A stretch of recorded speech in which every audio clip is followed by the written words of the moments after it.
27. Yeah. That's good. 25,000. Beating the Street by Peter Lynch with John Rothschild.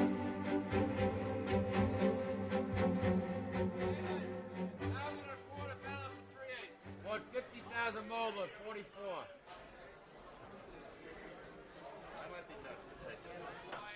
I turned off my Quotron at the Fidelity Magellan Fund on May 31st, 1990. This was exactly 13 years from the day I began running the fund.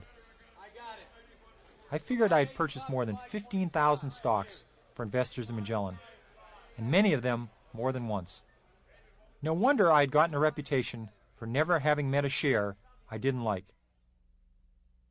My departure was sudden, but it wasn't something I had dreamt up overnight.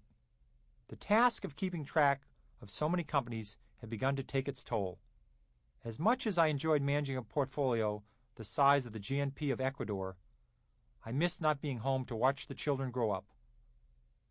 When you start to confuse Freddie Mac, Sallie Mae, and Fannie Mae with members of your family, and you remember 2,000 stock symbols, but forget the children's birthdays, there's a good chance you've become too wrapped up in your work.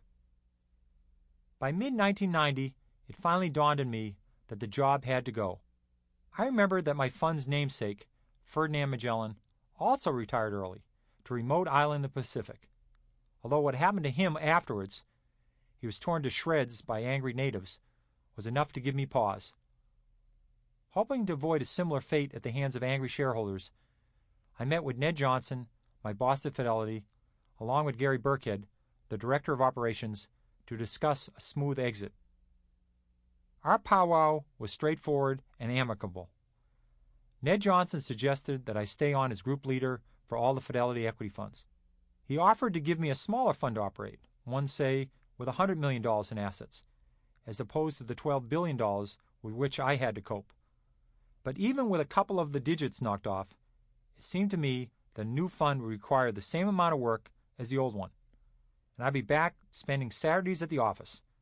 I declined Ned's gracious invitation. I've always been skeptical of millionaires who congratulate themselves for walking away from a chance to enrich themselves further. Turning one's back on a fat future paycheck is a luxury that few people can afford. But if you're lucky enough to have been Sample complete. Ready to continue?